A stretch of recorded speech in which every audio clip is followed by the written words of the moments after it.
Тікелей демократиясы бар елде адамдар саясатқа тікелей қатыса алады және әрбір адам мемлекет, кантон мен қоғамды ұйымдастыруға көмектесуге шешім қабылдай алады. Тікелей демократияның ежелгі түрлерінің бірі ауыл шаруашылығы қоғамдастығы деп аталатын Беларусьтағы соңғы 2 кантонды жолда сатумен айналысатын.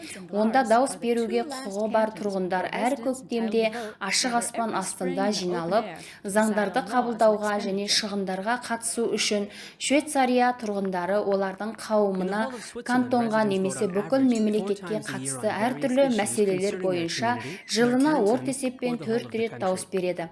Мысалы, олар ауылда жаңа мектеп салына ма, кантон электр қуатын өндіре ме, немесе қарттық бойынша мемлекеттік зейнетақымен қамсыздандыру туралы әрбір 4 жыл сайын адамдар 2 палатадан тұратын 240 ұлттық парламент мүшелерін таңдайды.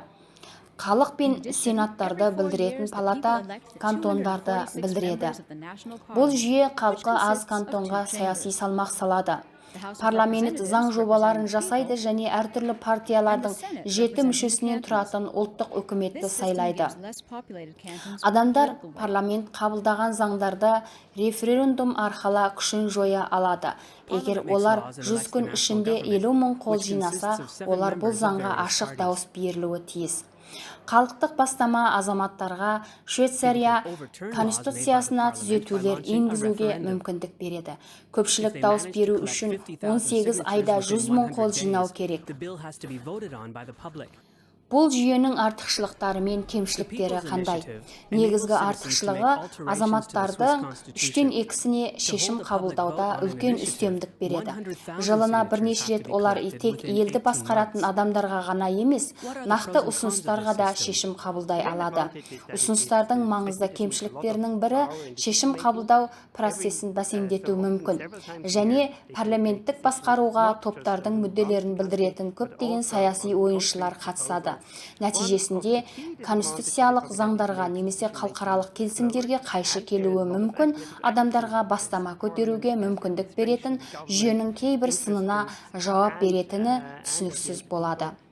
Жақында жүргізілген сауалнамалардың келесі 2 мысалына сәйкес, Швейцарияда және шетелде адамдардың поляризациясы қараша айында 2019-58% Швейцарияда минареттерге тыйым салу туралы халықтық бастаманы қабылдады. Парламент үкіметке 16-шы тармақтарда оны қабылдамау туралы нақты ұсыныс жасағанына қарамастан, Дейтонда біріктірілген қалқымалы терезелерді қорлайды. Бір жыл өткен соң шетелдіктердің қылмыскерлерді жер аудару туралы халық бастамасы 53% көпшілігімен қабылданды. Сондықтан минаретке тыйым салу және депортация туралы заң Швейцария конституциясына қосылды. Парламенттің міндеті заңдарды халықаралық құқыққа сәйкестендіру және бұған қалай қол жеткізуге болатындығы туралы әртүрлі пікірлер бар екендігі туралы келісу. Адамдардың саяси көзқарастарына байланысты Швейцария демократиясы шын мәнінде қаншалықты жақсы жұмыс жасайды.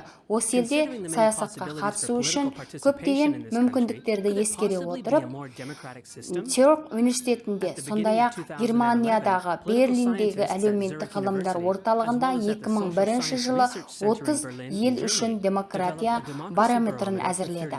Бір таңғаларлығы Швейцария 14-ші орында иеленді. Зерттеу қарама-қайшы болып табылады. Бірақ Швейцариядағы саяси процеске белсенді қатысумен қатар демократияны анықтайтын басқа өлшемдерді де сипаттайды. Онда кемшіліктер атап өтіледі. Мысалы, конституциялық соттың ашық емес партияларды қаржыландыруда болмауынан және қоғамдық сайлаумен сайлауға әлсіз қатысуынан, орта есеппен дауыс беру құқығы бар 5 адамның 2-і ғана кейбір кемшіліктерге қарамастан іс жүзінде өз дауыстарын береді. Швейцариядағы тікелей демократия бірегей. Швейцарияда бұл тікелей демократия ұлттық деңгейде шешімдер қабылдауда маңызды рөл атқаратын бірден бір жүйе. Мәселелер бойынша дауыс беру көбінесе саяси күн тәртібін анықтайды. Бұл шешім қабылдау процесін аз болжайды, өйткені бұл адамдар бейтараптық және федерализммен қатар шешеді және жоққа шығармайды. Тікелей демократия швейцариялық ұлттық бірегейліктің бір бөлігі болып табылады. Және бұл Швейцарияда түрлі тілдерді, діндер мен мәдениетті біріктіруге көмектесетін бірегей саяси жүйе.